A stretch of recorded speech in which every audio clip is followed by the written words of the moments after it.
feel it. Right, should we do the? No. I totally disagree with what they've said. No. I understand why they've said that, but we need to. Stein shouldn't have said that. We need to correspond with the officers in the future, and maybe this sort of confusion with police. All right, cool. Everyone, now.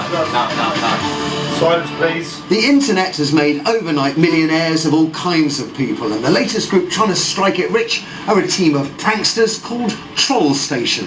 They film their stunts on streets and tube carriages around London, and their antics attract millions of views online. But while often funny, some of their stunts sail very close to the wind and could end up landing them in trouble. Gareth Furby went to find out more. I like Gareth. What's he talking about? In one of London's wealthiest areas, a group of people are disguising themselves. You don't have the money in it. They're pretending to be oil billionaires with a bag of fake money. We've got some euros, we've got some pounds. They hope to persuade someone to sell them their home, and then tell them they've been pranked. The joke is he's trying to get the person to sign over an agreement to the house. It's a stunt. It's gonna get a funny reaction because these guys are comedians. One of hundreds filmed across London by a group of internet pranksters who call themselves Trollstation.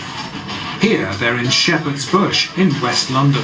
We're about to do the eating insect in public. It's a dead scorpion. They've been filming in London for almost 3 years. It starts halfway up a tower block in Camberwell. We're here at the HQ where the magic happens. This one-bedroomed council flat is home for a man who calls himself DigiDan. Oh, this is the prop department, the prop room. This is where we keep all the stuff that we've bought for the pranks. We've got bags full of like just weird sort of high-vis, V for Vendetta, gas masters. And it's also Trollstation's base camp, where the ideas are thought up. We need to get 1 billion views. And the film's edited and uploaded to the internet. There's so many of us, you know. We're like a big family. 11 people have now joined the Trollstation team. Team meeting, attention! This is where we bang out some of the edits. And judging by the number of views on their internet site, it's an idea that may yet pay off. Overall, we have 170 million views and we created the channel in 2013. If they can turn those views into money. We followed Trollstation for 2 weeks. I'm addicted to uploading videos. And DigiDan says most of the people involved are social misfits trying to create a better life. Do you know what, I was a bit naughty when I was young. Basically, if I carried on how I was going on, affiliated with gangs and stuff, I would have probably been dead. There was no hope for me.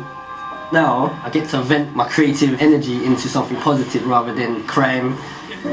2 other members, best friends Nathan and Gomez, are also trying to move on from a difficult past. There's people that I grew up with that ended up in gangs and ended up going to prison. So I feel very sort of like lucky in a sense that I've got an aim and a goal. It has definitely changed my life. Who knows, I could have been robbing people, I could have been doing so many bad things, but Trollstation has given me the opportunity to do that.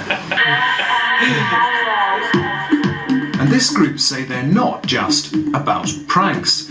They also do something called social experiments, testing how Londoners react to provocative public behaviour. Today we want to do something that's going to create an awareness of sexism because it still kind of exists in the workplace. So all in favour, put your hands up. Aye. Aye. Let's do that.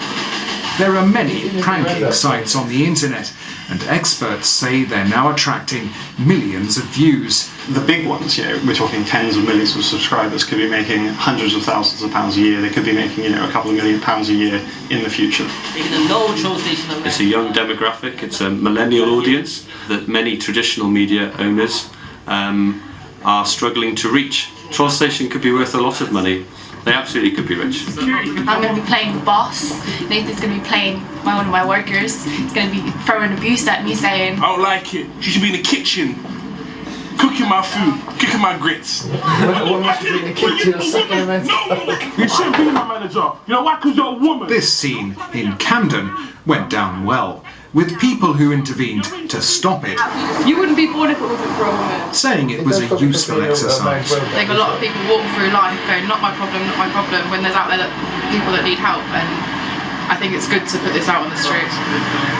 But the pranks can be more controversial. The police are often targeted. Sometimes they can enjoy the joke. This was a disco in a police station. But if the stunt causes alarm to a member of the public, the police can be called. Here they had to deal with the aftermath of a stunt on the underground. And a few pranks have involved the use of toy guns. And in one case, a mock-up of gunfire using bangers.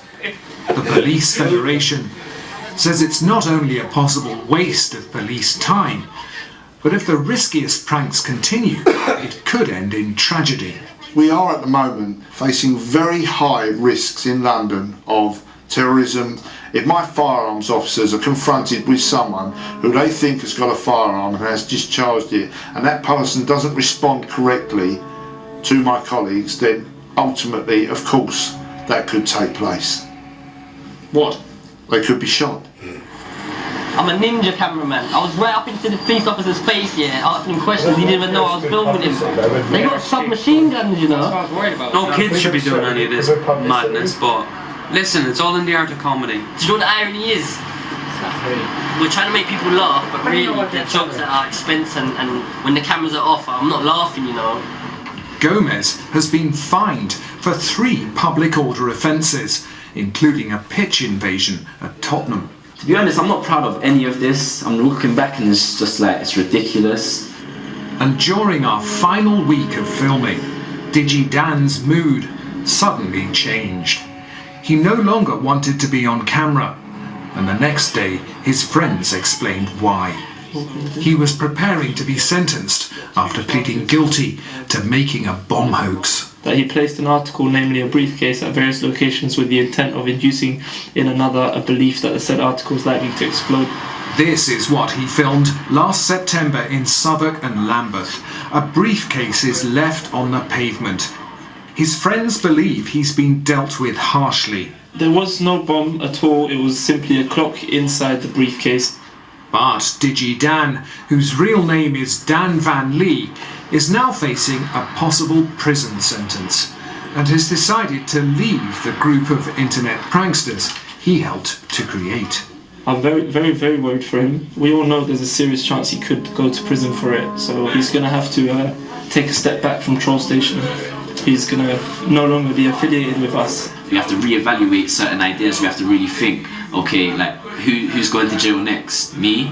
Like Nathan? The others left in this group, now apparently without their cameraman and film editor, say they've learned lessons. They're going to tone down the stunts and become family friendly. And they say it will continue. There's simply too much at stake. What else do I have in life? This is the only thing I look forward to. I wake up and do. We will be trolls, we'll always be trolls. We'll never conform. These are like my brothers. It goes on. It goes on. Their internet viewers will also decide if they survive and even prosper. But first, there's a court case and sentencing to deal with, due later this month. Big up Gareth! Gareth Furby reporting there. Well, that's about all for this. What did you think? Do you know what? Usually the BBC, I'm a bit skeptical when, you know, with the editing, you never know how it's going to be, but I'm actually happy of how it came out, man. I'm really happy. Like, I think it came out honest. I hope the viewers and fans got to get an insight and a bit of Trollstation and what we go through and what we do. And obviously, Digi Dan. Any last words for Digi? What can we say, innit? We didn't know how to tell the fans, so they probably just gonna see this. They're gonna be a bit like confused as to what's happening. So he's just taking a step back for the moment. He can't be involved, like as you've seen, due to just a few things that are happening surrounding his life at the moment. So we're gonna move on with it, keep it going. You know, it don't change. Trollstation don't change, man. The love's still there. So make sure you lot keep staying locked because we got more stuff coming. Let me know what you think of the documentary as well. Comments below. Disco. Yo. Are you upset you weren't in the film enough? No, I'm not too worried. That come out alright, you know. The thing about, you could get shot, at the end of the day, the people around us are not dumb, you know. It's pretty alright. It come out alright. Hello. I'm happy with the result, very happy with the result, because BBC have a habit of kind of twisting and manipulating and editing shit to make it look bad. Good beginning, good middle, and we're about to take on the end. Fair play to Digi, set something up very positive, and we're going to pull and struggle and sweat and all the rest to take this thing to the end and hopefully get some sort of a gain and keep us a big loyal family to the cause. Yo, what's up? Yeah, I thought it was alright. I wasn't in it much, but yeah, it's cool. Digi, the hood's got your back. I'm there for you, my man. Well, yes, yeah. Like what Jarvis said, I think it went well. Like, it wasn't too bad. Like, I thought they would have twisted it up more, but yeah, it came out really nice, and enough love for Digi. Trollstation for life. Bye. Finish this out to the end, boys. Digi, have a good one. I'm going to look after your channel, mate. Yo, peace, guys. Editing, it's going to be cool.